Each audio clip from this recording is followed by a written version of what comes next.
we want to talk about the number one ingredient required for a capital campaign success. And I bet you really want to know what that number one ingredient is. Catherine, the floor is yours. Ooh, drum roll, please. Here is the number one ingredient for a successful capital campaign. And that is identified, qualified, ready, and willing and able donors. Right there. That's it. And what we mean by donors is that we have to have major donors who know the nonprofit, know your cause, are connected with you, and are willing to talk about a larger investment. So what happens with all the clients that we run into who want to stage a capital campaign, Catherine? What happens? Oh, wow. Well, several things. Let's start. Do you want to start with the board, Gail, first? Yeah, a little bit? Okay. We'll start with the board, our lovely board members, whom we love dearly, all of us.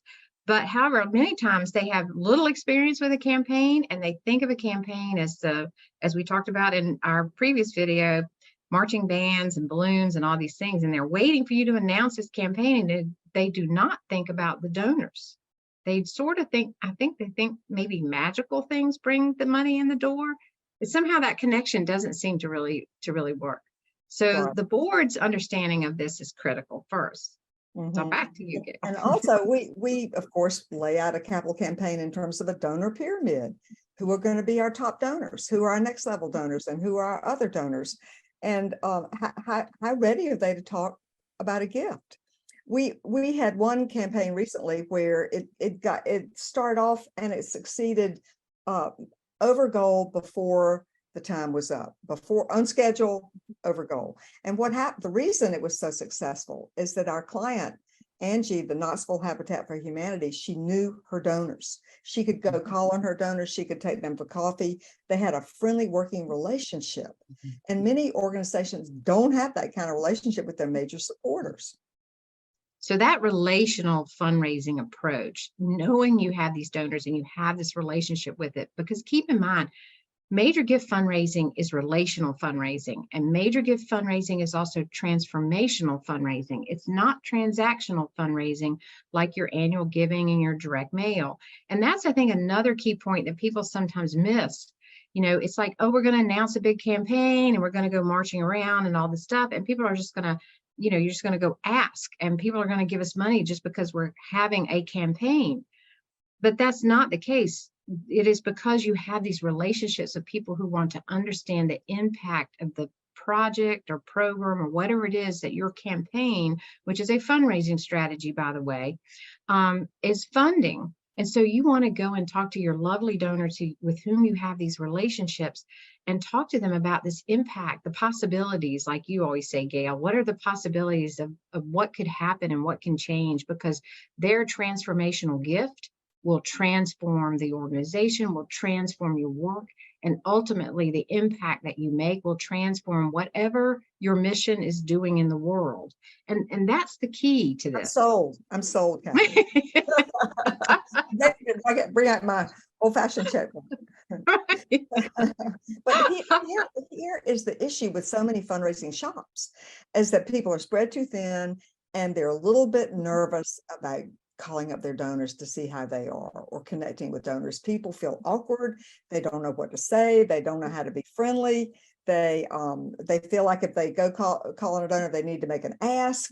So I think one of the areas missing in major gifts training is this whole idea of how to develop a friendly relationship with the donor. Absolutely. And so one of the key things when we're talking to fundraisers and members of the organization about what they can do to kind of kick off that relationship, and you think about why it is you're calling the donor, and there are really there are many reasons, but there are two really good ones that always seem to kind of get the door open. And one is to call the donor and thank them for their continued support of whatever that support has looked like over the years of your organization. And if you don't know, or even if you do know a little bit, ask them how they came to support your organization. It's a great opener question as you're talking to them. They'll tell you their stories about, we hear so many wonderful and lovely stories, don't we, Gail, when we ask that question. And we also recommend porch parties this summer for engaging some of those donors and just reconnecting with them and making friends with them again and reminding them about the wonderful impact that your organization is making in the world it's always a good idea to extend a friendly outreach or friendly hand out to your donors and invite them in. Absolutely. And the other thing is really just being authentically and sincerely interested in the other person. So you want to know how your donors are doing. You want to know what their story is. If you know that they have a family and that type of thing, ask them how they're doing. Ask them how their summer's been. What have the kids been doing? Or do you have any travel plan? I mean, what's going on in your world? You'd be surprised what people will tell you. They'll tell you all kinds of things about what is going on with them. And you're developing that kind of, what Gail was talking about, that warm and friendly and relationship. You're building trust with your donor. That's really key. And the other piece of building trust is to do your job well. And so that means when you're, making sure that when you send a thank you letter to your donors, that it's correct. And then if there is a mistake in anything that your organization does, call them up immediately and say, don't be afraid. Right. Don't be afraid. I had someone tell me, I'm trying to remember who it was last week, tell me about, I was at a board retreat and a board member said, I got a phone call from an organization that we had supported, that we had something go wrong with something we did with the organization. And the solicitation letter came right after this thing that had happened. And they call, they like anything, you will put something in the mail, takes a few days, in the interim between the time you mail it and the donor gets it, something happens. And so this organization picked up the phone and said, we are sorry we sent that. We did not catch it in time. Mm-hmm. And so these are wonderful lessons on how to develop a friendly donor relationship. I want to segue back to setting up a capital campaign, right. determining your potential to raise money.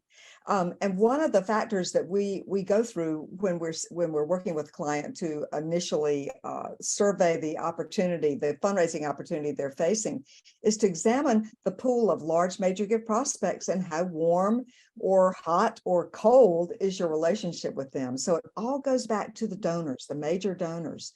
So your takeaway, please, is to pick up the phone and just call your donors and say, I was thinking about you and I just want to tell you how much we appreciate your support. That's all you need to do. And if you don't want to pick up the phone, because you can text it if they're texters, you can email it if you want to, and then don't forget, invite them to a porch party or a tour and just reconnect them with the heart of your mission. So that's lovely.